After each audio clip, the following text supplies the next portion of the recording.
আজকে আমি বানিয়ে নেব ওয়ান পট ডিশ। এটা আপনারা ব্রেকফাস্ট, ছেলের টিফিনে বা বরের লাঞ্চ বক্সেও ভরে দিতে পারেন। বানাতে কিন্তু খুবই কম সময় লাগে। নমস্কার, আমি Mahua. Welcome to Mahua cooking. আবারও আমি চলে এসেছি নতুন একটা রেসিপি নিয়ে। চলুন বন্ধুরা, রেসিপিটা এবার শুরু করা যাক।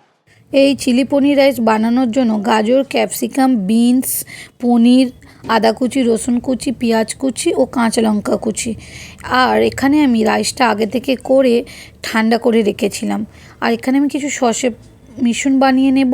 টমেটো কেচাপ নিয়েছি 1 চামচ, আর সয়া সস নিয়েছি হাফ চামচেরও কম, আর গ্রিন চিলি সস নিয়েছি হাফ চামচের মতো। এগুলোকে জল দিয়ে খুব ভালোভাবে একটা পেস্ট বানিয়ে রাখবো। তাহলে এটা রান্না করার সময় আমাদের খুব তাড়াতাড়ি হয়ে যাবে, আর সসগুলো পুড়েও যাবে না।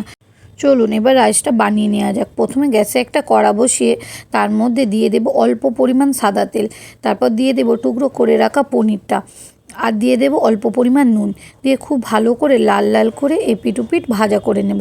এখানে আমি পনির নিয়েছিলাম 50 গ্রামের মতো। আমার বাড়িতে পনির ছিল, সেখান থেকেই অল্প একটু নিয়েছি। এবার তারপর পনিরগুলোকে তুলে নেওয়ার পর সেই তেলের মধ্যে দিয়ে দেব 2-3 কোয়া রসুন, খুব ভালোভাবে ছোট ছোট করে কুচিয়ে নিয়েছি। আর নিয়েছি আদা কুচি একদম অল্প পরিমাণ। আর এখানে আমি একটা কাঁচা লঙ্কা ছোট ছোট করে কেটে নিয়েছি। আর নিয়েছি একটা পেঁয়াজের অর্ধেকটা। এরকমভাবে কাটলে রাইসটা দেখতে যেমন ভালো হবে, খেতেও কিন্তু তেমনই হবে। আর গাজর নিয়েছি একটা গাজরের অর্ধেক, এরকম ডুমো ডুমো করে কেটে নিয়েছি। বিনস নিয়েছি 2-3 পিস, বিনসটাকে এরকম করে লম্বা লম্বা করে কেটে নিয়েছি। আর একটা ক্যাপসিকামের অর্ধেকের অর্ধেকটা এখানে ছোট ছোট টুকরো করে কেটে নিয়েছি। এগুলোকে খুব ভালোভাবে নাড়াচাড়া করে মিশিয়ে নেব। আপনাদেরকে তো বলাই হয়নি, এটা আমি আমার ছেলের টিফিনের জন্য বানিয়েছিলাম, তাই জন্য কোয়ান্টিটিটা খুবই কম। এবার আমি ওর মধ্যে দিয়ে দেব একটু নুনগুলো দিয়ে খুব ভালোভাবে সবজিগুলো মিশিয়ে নেবার পরেই ওর মধ্যে দিয়ে দেব কাজু বাদাম ও কিশমিশ। খুব ভালোভাবে নাড়াচাড়া করার পর বাড়িতে ছিল গ্রিন মটর, সেগুলোকেও দিয়ে দিলাম।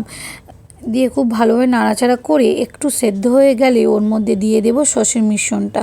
সসের মিশ্রণটাকেও খুব ভালোভাবে নাড়াচাড়া করে সবজিগুলোর সাথে মিশিয়ে নেব।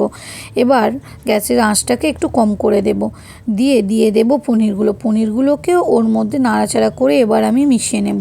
আপনারা তো বাচ্চাদের সবজি খাওয়ানো নিয়ে খুবই চিন্তায় থাকেন। এইরকম একটা রেসিপি বানালে কোনো চিন্তা থাকবে না। আমি রাইসটাকে অল্প অল্প করে ছড়িয়ে দেব, দিয়ে খুব ভালোভাবে মিশিয়ে নেব। দেখুন বন্ধুরা, কত তাড়াতাড়ি এই রেসিপিটা হয়ে গেল। এই রেসিপিটা যদি ভালো লেগে থাকে তাহলে ফেসবুক থেকে দেখলে ফলো, আর ইউটিউব থেকে দেখলে সাবস্ক্রাইব করে দেওয়ার অনুরোধ রইল।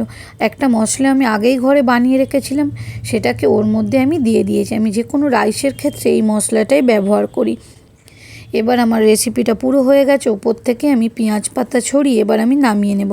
দেখুন বন্ধুরা, খেতে যেমন অসাধারণ, দেখতেও কিন্তু দারুণ হয়েছে। ভালো খাবেন, সুস্থ থাকবেন। দেখা হচ্ছে কিন্তু নেক্সট ভিডিওতে। বাই বন্ধুরা।